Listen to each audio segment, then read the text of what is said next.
Okay, let's dive right into this. Welcome back, everyone. Today we're unpacking a story that's, frankly, pretty mind-bending. We're looking at a journey that literally starts with absolutely nothing and ends with the ultimate global symbol of wealth. We're going to trace the unimaginable rags to riches story of Louis Vuitton. And we'll be diving deep into the brilliant innovations, the brutal corporate warfare, and, yeah, some pretty shocking controversies that built the most powerful luxury brand on earth. So, let's get right to it. 13. That's how old Louis Vuitton was in 1835 when he just ran away from home. He was born into a really poor farming family, tragically lost his mother when he was only 10, and then suffered under a highly abusive stepmother. With no money, zero connections, and no formal education, this young teenager simply walked away. He set out into the world with absolutely nothing to his name. And it's almost hard to wrap your head around this contrast.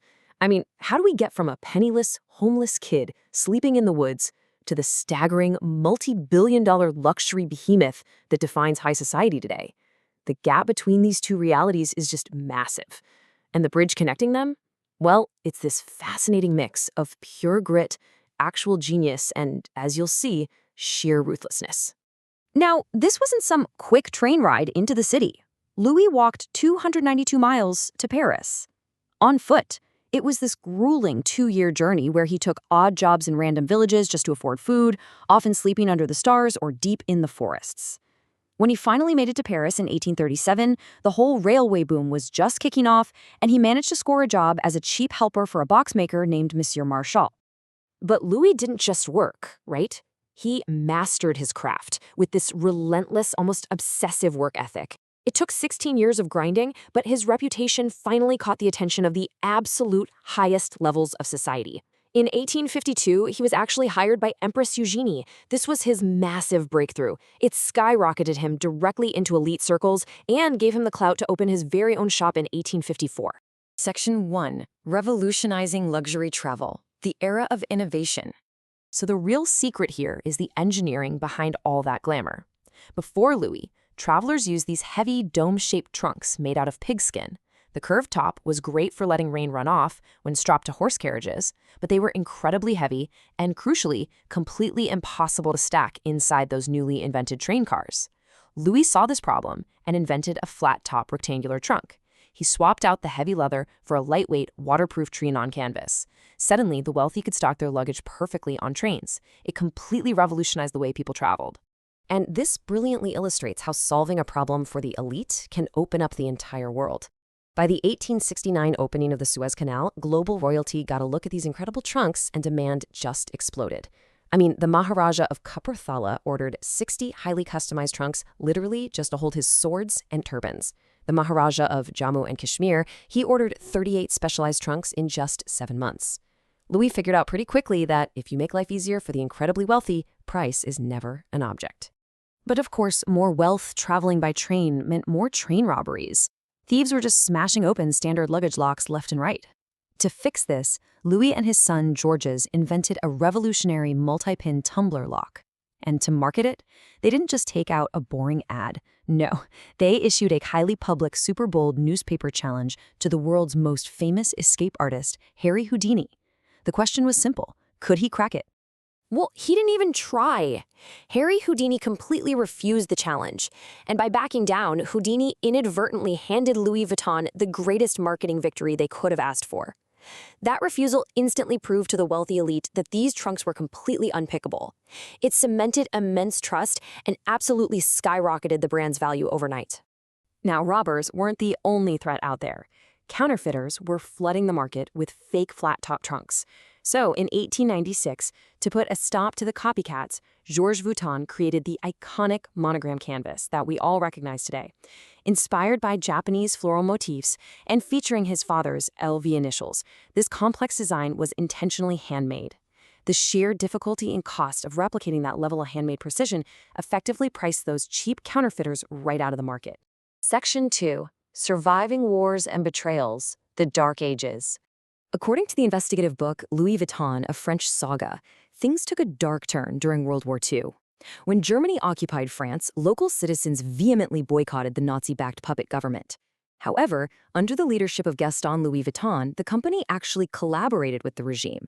They took special orders and made propaganda items to remain open while their competitors were forced to close. Today, the brand defends these actions purely as a necessary survival tactic during an impossible time. Fast forward to the 1970s, and the company was actually struggling. They were really just a small family business at that point. Then a man named Henry Rackamere married into the family and took control. He realized that wholesale middlemen were eating up all their profits. So in this massive pivot, he ruthlessly eliminated all third-party wholesalers and shifted the entire company to a strictly direct-to-consumer model through their own stores. This single move generated over 250 million euros in profit in just 6 years, which culminated in a massive stock market IPO in 1984. Section 3. The hostile LVMH takeover. Corporate chess. Let's move on and see how this builds, because this next sequence of events is basically a Shakespearean tragedy. Terrified of a hostile takeover on the open market, Louis Vuitton merged with Mount Hennessy to form LVMH. They were hoping this massive size would protect them. But almost instantly, the two sides started fighting for control. To gain an edge, the Vuitton side secretly brought in a businessman named Bernard Arnault as an ally. But Arnault betrayed them. He secretly bought up majority shares, seized control of the board, and ultimately ousted the founding Vuitton family from their very own company. Now firmly in the driver's seat, Arnault unleashed a brilliant dual-threat strategy. Through what's called vertical expansion, he added new internal product lines, think Dior perfumes and Tag Heuer watches, right into the LVMH ecosystem, which kept customers completely locked in. At the exact same time, he used horizontal expansion to aggressively buy out his competitors, like Bulgari and Tiffany. He acquired over 75 brands, systematically eliminating the competition and making himself one of the richest men on planet Earth. But it's important to note that while Arnault's strategy was utterly dominant, it wasn't exactly invincible. When he secretly tried to acquire enough shares to forcefully take over Gucci, the brand fought back hard by issuing massive amounts of new shares just to dilute Arnault's stake. And later, when he tried the exact same tactic with Hermès, the founding family called an emergency meeting and legally locked down 67% of their stock to prevent any sales to outsiders. They successfully repelled the attack. Section 4. The Modern Empire and Its Secrets. The Illusion of Exclusivity. Today, the brand operates under incredibly strict rules. For instance, Louis Vuitton famously never offers discounts. If a product doesn't sell, they literally burn or destroy it to maintain that aura of exclusivity and, to claim import tax refunds. They ensure top-tier durability through extreme physical testing, like mechanically zipping a loaded bag 500 times. And to make absolutely sure they only interact with the global elite, they pay astronomical rent. We're talking up to $26 million a year, just to secure the absolute most prestigious storefront in Paris. And their power extends way beyond retail real estate. It actually shapes global commerce laws. When Louis Vuitton wanted to enter India, local laws mandated that foreign brands could only own 51% of their retail stores, meaning they needed local partners. Well, LV's CEO lobbied the Indian government directly for 5 straight years. And guess what? By 2011, the law was changed, allowing single-brand retailers like LV to maintain 100% foreign ownership. But of course, operating at this massive global scale brings heavy scrutiny. The Guardian has published reports alleging that despite the prestigious Made in France labels, a lot of products are actually mass-produced in Romania by workers making just 133 euros a month, with only the final touches added in France. On top of that, PETA has alleged severe animal cruelty in LV's exotic skin supply chains. They've even gone so far as to buy company shares purely to legally force their way into board meetings and protest.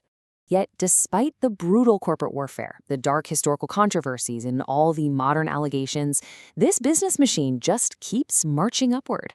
In 2023, the brand hit a breathtaking valuation of $12.8 billion. I mean, think about it. That is an astronomical leap from the hungry 13-year-old boy who walked hundreds of miles to Paris with absolutely nothing in his pockets.